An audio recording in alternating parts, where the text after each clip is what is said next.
Droids, hyperspace lanes, Anakin Solo, who's that? We've got a really fun video today covering a bunch of your questions with a focus on the most interesting parts of Star Wars lore. And as always, if you'd like your question considered for a future video, leave it down below with the hashtag AskEck. Before we get into things though, today's video is sorta sponsored. Not really. My wife and I are done shopping for each other. We've got 3 kids. The money goes elsewhere, but I had her put together an Amazon list of products that she would have liked from me, whether in a stocking stuffer or under the tree. She's just great. She's a great shopper. If you're like me and you have no idea what to get your girlfriend, mom, sister, Christmas is still far away, but you can click the link, and buying anything on Amazon through the link directly supports the channel. And honestly, the ideas are good, so even if you don't want to buy them on Amazon, it helps, and Christmas will sneak up on you. Anyway, link down below. Click it if you want. Even if you're just buying something on Amazon, really helps. Anyway, Chaotic Brain 420. They asks, why are there seemingly no sense of AI integration directly into the ships of the Star Wars universe?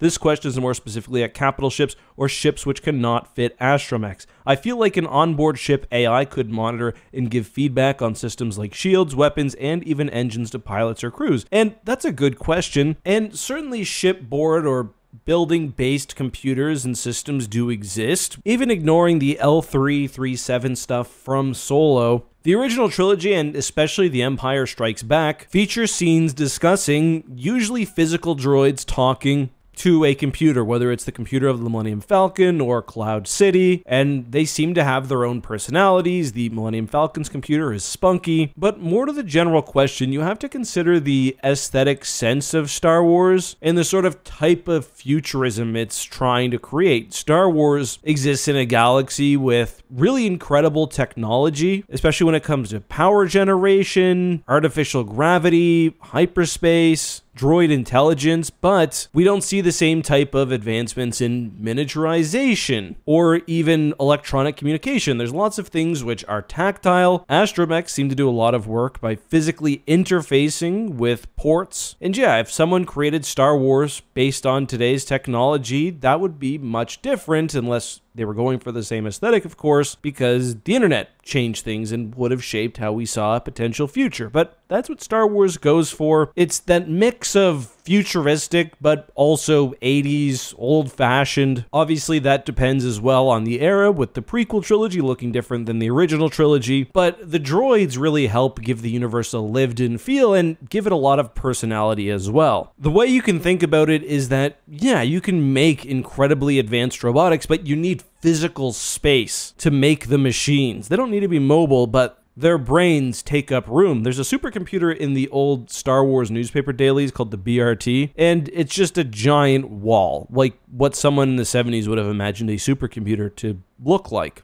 An astromech also physically helped repair the ship, as we see in A New Hope. R2-D2 has his little arm out. He's fixing the outside of the ship. We see BB-8 do something similar in Episode 8. Ships lacking an astromech, like an A-Wing, could still perform advanced maneuvers. They could even jump to hyperspace because the navigational computer was built into the ship on its own, but the astromech clearly offers a lot of other options. Great question, though. All right, next up we have Aaron, who asks a question I don't think I can honestly give a great answer to. He asks, please can you explain more about hyperspace lanes? If they are like highways, how wide are they? Do ships in hyperspace see other ships flying in the opposite direction? And if so, why don't they crash into each other? Hyperspace is weird because it's kind of just a tool to move characters around the galaxy. It's very infrequently that hyperspace actually figures into the universe in an advanced way, and when it does, it's usually in relation to interdictions or hyperspace lanes shutting down. So the general idea is that there are natural avenues through the galaxy which are safe. You can think about hyperspace as a reality connected to the real world, to real space. If there's a planet in real space, it casts a shadow into hyperspace, which is not a good thing to run into.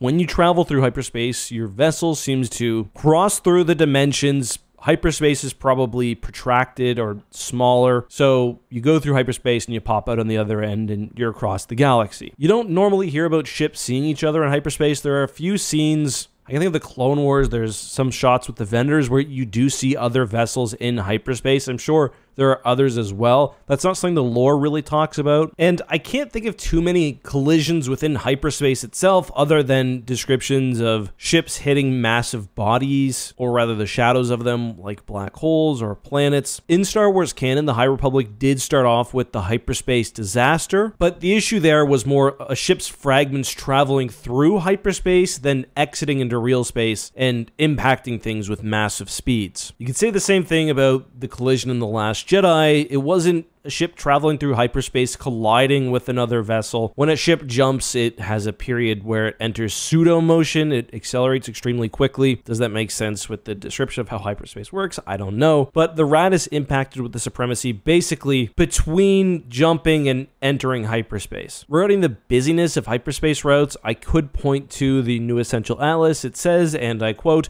"Because it's so much faster to use well-known frequently traveled hyperspace routes, finding the quickest trips between 2 points can be counterintuitive.